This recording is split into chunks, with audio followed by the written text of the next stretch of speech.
Hello guys and welcome. आज हम बात करेंगे अल्जास रीजन के बारे में। इससे पहले कई सारे रीजन्स के बारे में बात करी थी, but they were very important, but this one is also important. Wine list के अंदर आपको कहीं ना कहीं एक छोटा पार्ट अल्जास के बारे में मिल जाएगा।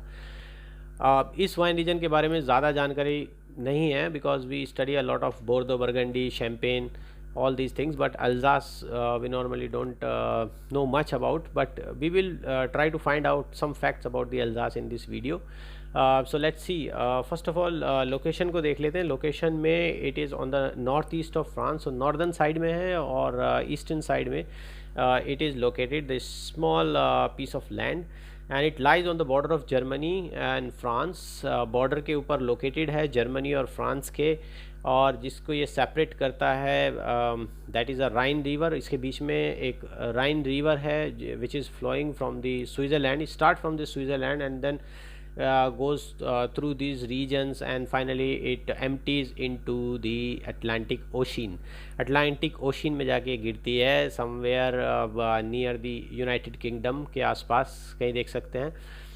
तो अब इस लैंड में, क्योंकि ये जर्मनी और फ्रांस के बीच में लोकेटेड है, कई बार इसके ऊपर जर्मन का कब्ज़ा रहा है, कई बार इस पर फ्रांस का कब्ज़ा रहा है। So both these powers, empires और नाउ कंट्रीज़ हम बोल सकते हैं, they took control of this land, and that is why there has been a influence of both the cultures, Germany culture and France culture, दोनों में ही, उसके architecture में, tradition में, एंड ऑफ कोर्स फूड और वाइन में भी देखा जा सकता है। तो तभी यहाँ की वाइन्स जो हैं काफ़ी कुछ इन्फ्लुएंस हैं जर्मन वाइन्स से, सिमिलैरिटी, और ग्रेप्स के अंदर भी काफ़ी सिमिलैरिटीज़ में पाई जा सकती हैं। इसके बारे में विनियार्ड्स कहाँ पर लोकेटेड हैं, प्रीमियम साइट्स कौन कौन सी हैं, कहाँ से हमें एक्सपेंसिव वाइन मिलेंगे और कहाँ से हमें नॉन एक्सपेंसिव वाइन्स मिलेंगी।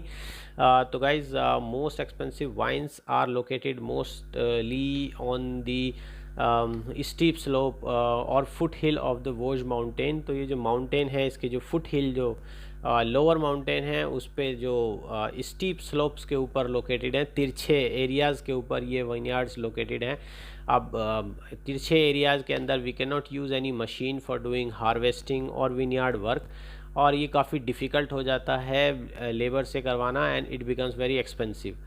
अब अगर हम मशीन से काम करेंगे, the wine quality will not be so good, but if we do it manually then we can choose and pluck each and every grape, क्योंकि यहाँ पे ज़्यादातर वाइन्स, काफ़ी सारी लेट हार्वेस्ट डिज़र्ट वाइन भी हैं, जिसके अंदर हमें एक एक बेरी को देख के चूज़ करके प्लक करना पड़ता है, और तब हम उससे वाइन बनाएंगे। तो इवेंचुअल वाइन तो एक्सपेंसिव होगी, क्योंकि काफ़ी कुछ लेबर लगा है उसके अंदर एक एक ग्रेप को छांटने में, लेकिन that will have a good quality, that will have a good flavors and characters, because when you do harvesting with a machine, so it takes everything, and on sorting also you don't get to choose that type of quality grapes.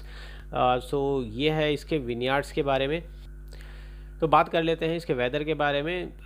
Although it is located somewhere in the same region like Champagne, Champagne जहाँ पर located है उसी के eastern side में located है। So it's suppose to be hard cold, but it is not that cold surprisingly.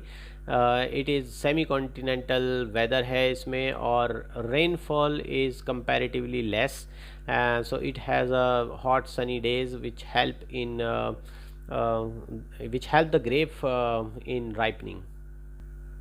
Wine region के बारे में बात कर सकते हैं, कैसे ये वाइन रीजन लोकेटेड हैं।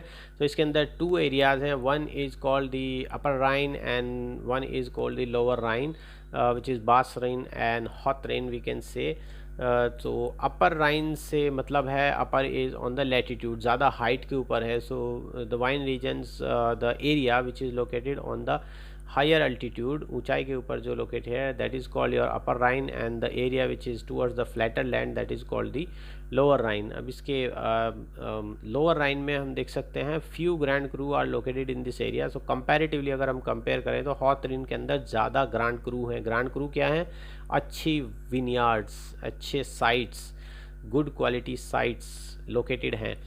तो बासरीन के अंदर कम है, हॉथरिन के अंदर ज़्यादा है। There are some good sites with slope and sunlight. इसके अंदर कुछ वही स्लोप्स की बात है जो मैं आपको बता रहा था। The slopes gets more sunlight, और सनलाइट हेल्प करती है राइपनिंग में। अगर इनके लेट हार्वेस्ट हैं तो उसके अंदर भी वो हेल्प करती है, अच्छी क्वालिटी का वाइन देने में हेल्प करती है।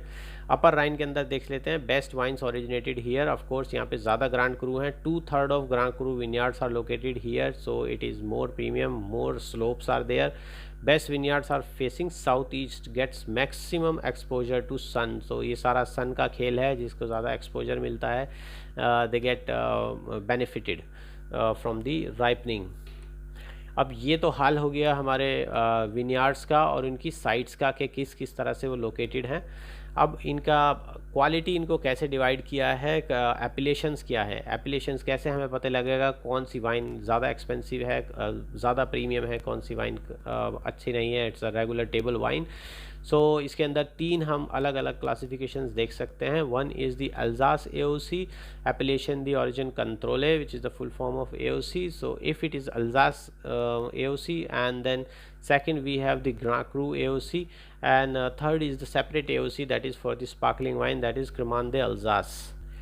सो Alsace AOC is 75%। Varietal wines use करते हैं 100%। अगर ग्रेप वाइन बॉटल के ऊपर रीजलिंग लिखा है, सो इट मस्ट हैव 100% रीजलिंग।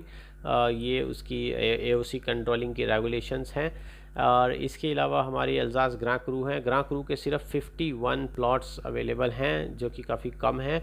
और इन साइट्स से जो वाइन्स आती हैं, they get the label of grand cru, और ग्रां क्रू लेबल है तो of course they will be expensive and better quality.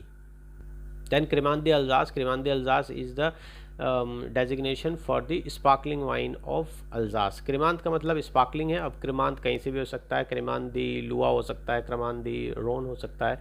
तो फ्रांस में शैम्पेन को छोड़ के जहाँ पे भी स्पार्कलिंग वाइन बना रहे हैं, they will name their sparkling wine as cremant. So cremant de Alsace is an AOC which is in Alsace region, so it is for sparkling wine। और sparkling wine ये बना रहे हैं अपना ट्रेडिशनल मेथड से, दैट इज़ योर मेथड शैम्पेनुआ, जिससे champagne बनती है। सेम बॉटल फर्मेंटेशन और सेकंड फर्मेंटेशन भी हम उसको बोल सकते हैं, दैट इज़ यूज्ड।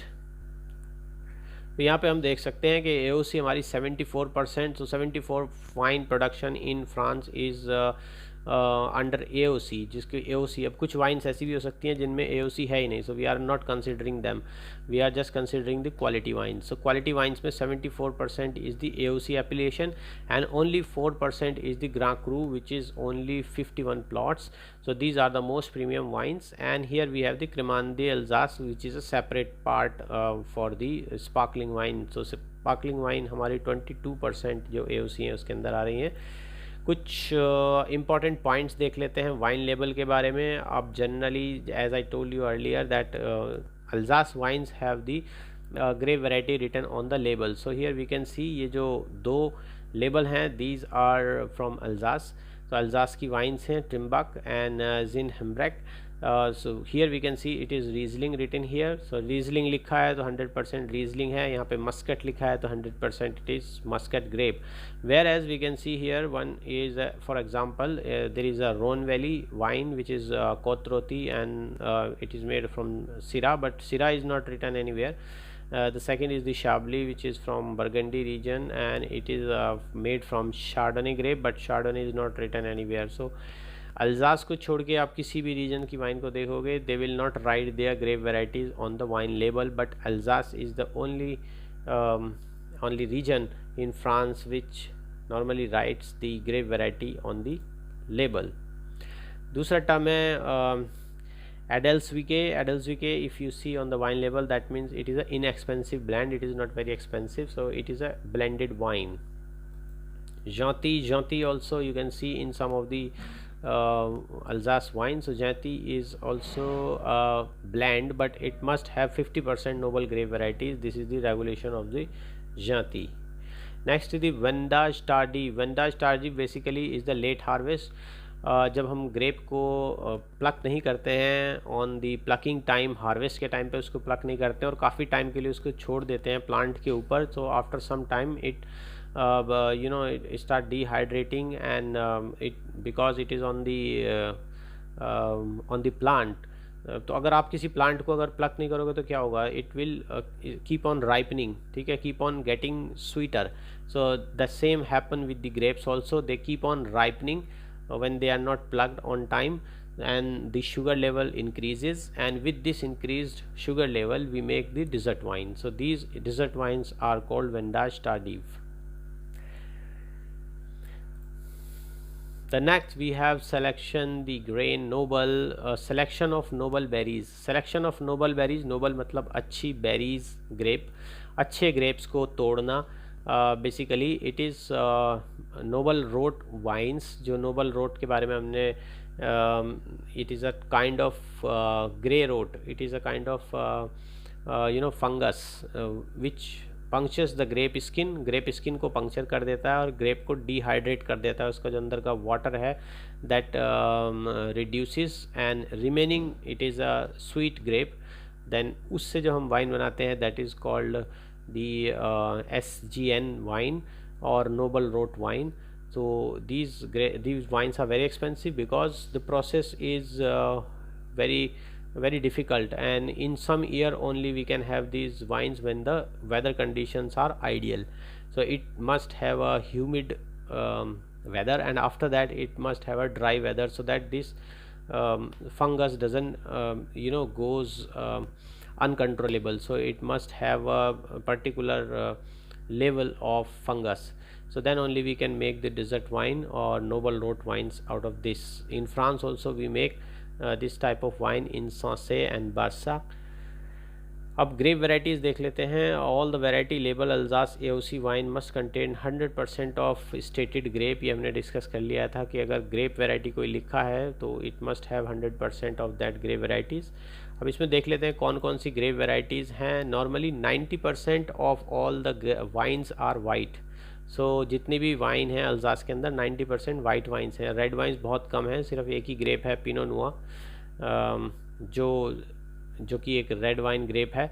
बाकी सारे ग्रेप्स जो हैं वो सब वाइट हैं. यहाँ पे हम देख सकते हैं जैसे कि रीजलिंग वहाँ का बहुत ज़्यादा फेमस है अल्जास का. The speciality of Alsace Riesling is that it is dry. तो नॉर्मली अगर जर्मनी में हम देखेंगे Riesling they are sweet.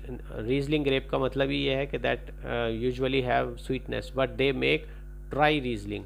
So they make very complex and outstanding Riesling, which are not just straightforward, which have lot of complexity. और बहुत सारे food के साथ में उसको पेयर कर सकते हैं. तो रीजलिंग है 22%. इसके बाद में पिनो ब्लां है 21%, 19% गुइस्ट्रामिनर है. Then we have the pinot gris that is 16%, 10% pinot noir we have, and 8% we have Sylvaner, and 2% is the Muscat, the sweet grape, and the 2% is other grape varieties. So ये basically अल्जास wine regions के बारे में है, इसके main regions और इसकी application जो हमने डिस्कस करी है. AOC and grand cru and cremant de Alsace, ये 3 क्वालिटी की वाइन्स इसके अंदर हैं. And 90% wines are white.